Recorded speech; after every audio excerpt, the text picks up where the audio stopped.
This Camtasia presentation involves some of the major concepts in the second part of the Penalosa article, more specifically pages 170 through 178. The first concept that I wanted to focus on was cultural contact. And as you know, members of different cultures can come together and interact for a variety of reasons. Could be imperialism, as we've mentioned, colonialism, could be seeking a better life, immigrating for many reasons, business contacts, going to another culture for education, etc. The point made on pages 171 and 72 is that when large groups from different cultures come in contact or collide, not every person from every culture is going to interact with the other culture. And it tends to be those people who have chosen to become bilingual who engage in the majority of the interaction.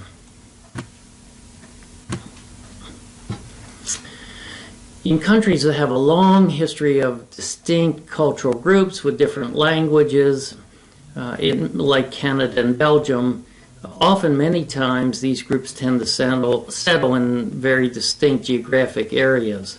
Maybe one part of the country, say in the east, and the other group in the west.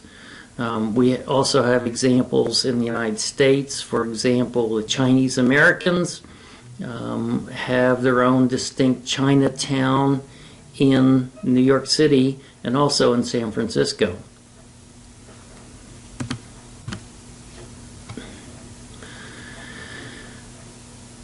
When groups have extensive contact with each other, there usually is some kind and degree of acculturation in which groups tend to borrow or take on cultural traits of the other.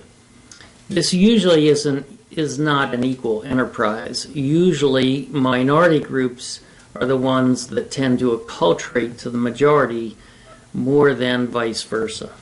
So for example, in Germany, you have lots of Turkish language speakers, and people from Turkey, they will tend to gravitate towards German customs and German language, since the Germans are the majority in Germany.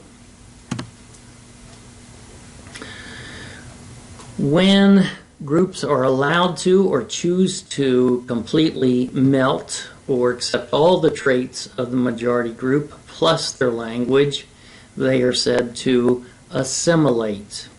Examples of groups that assimilated in America are those who came from Sweden, Norway, Germany, Austria, France. They tended to completely drop the first language and take on all the traits of Anglo-Americans.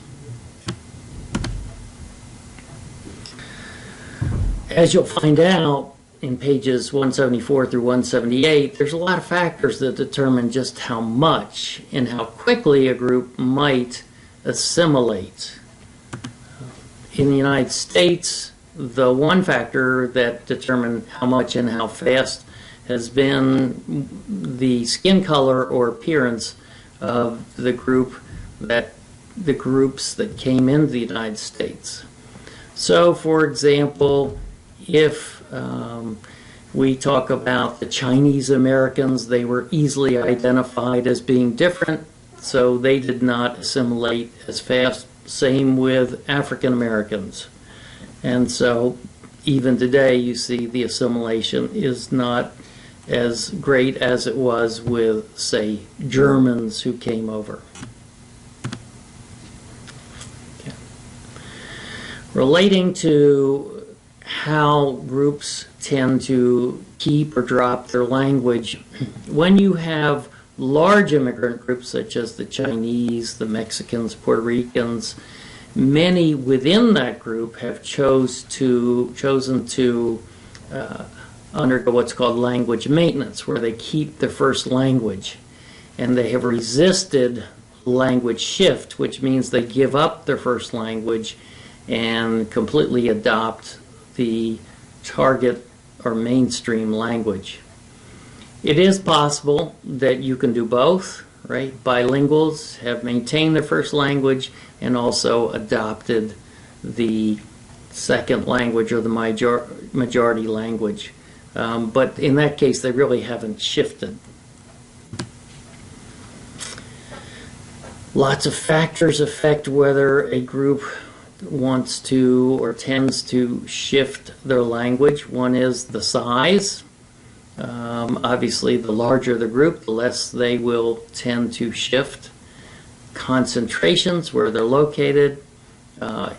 Or do they continue to have immigrants from that original country? All those things are factors which affect language maintenance and shift. Historically, for most immigrants, if they chose to shift to English, it has increased their economic opportunities and social opportunities. So this is a big reason why many have chosen to do that. As your article says, most immigrants have undergone language shift within 3 generations if they're going to, and you can identify and talk about the details of that shift, what each generation does. Your article mentions that second-generation children are often passive bilinguals. Wanted to make sure that you understood what that meant. The meaning of a passive bilingual is a child who is able to understand completely their parents' first language, but they choose not to speak it back to the parents or anyone else. So they're passive in the sense that they can understand the language, but they can't speak it.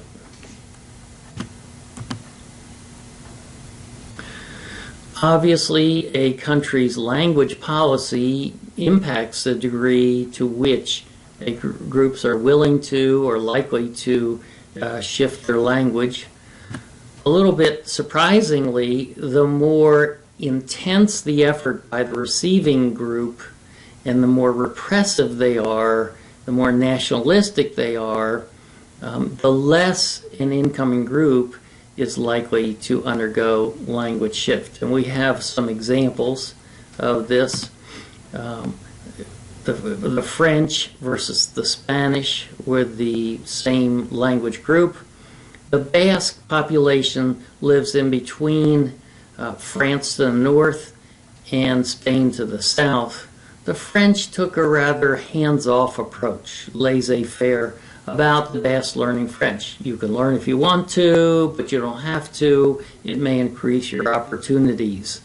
The Spanish took a very repressive, nationalistic approach towards both the Basque language and the Catalan language, which is found near Barcelona in the eastern part of the country. The result was that many more Basques decided to adopt French and resisted the move to adopt Spanish. So really the repressive language policies didn't work. Even today in Catalan, there's lots of movement to become independent, to reinvigorate the Catalan language. And this, I think, is due in large part to the fact that the Spanish have been very repressive and lots of laws against speaking one's native language in school. Okay. Another thing we found is if a minority group's language is legally protected, such as the German speakers in Belgium or the speakers of different languages in Switzerland, it may inhibit a little bit language shift. There's no reason why those different groups feel like they have to shift their language. Contrary to this, if a group's completely overcome by some kind of invading force, the shift is more likely, and this occurred in North Africa and the Middle East as the Islamic invaders brought their Arabic language to that area. And so in those areas, many of the indigenous local languages were completely lost.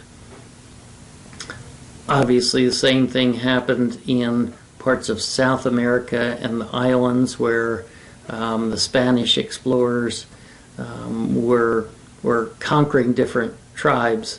Those local groups were just completely overcome by the invaders and had no choice but to adopt the language of the invaders. Page 178 mentions the term linguicide, which is a blend of linguistics or language and suicide. And some nations engage in linguicide where they try to actually kill off or snuff out the language spoken by minority groups. Very active attempts. We saw this in the U.S. with Native American languages. In the late 1880s, we sent Native American children off to boarding schools and prohibited the use of their first language, made them speak English. The Ukrainians experienced this kind of linguicide under Tsarist Russia. And we can see the reaction to that today. If you know anything about what's going on in the Ukraine, the Ukrainians are doing their best to kick out and fight off the Russians who have kind of nationalistic thoughts about enlarging Russia. And so you have this tension that exists even today.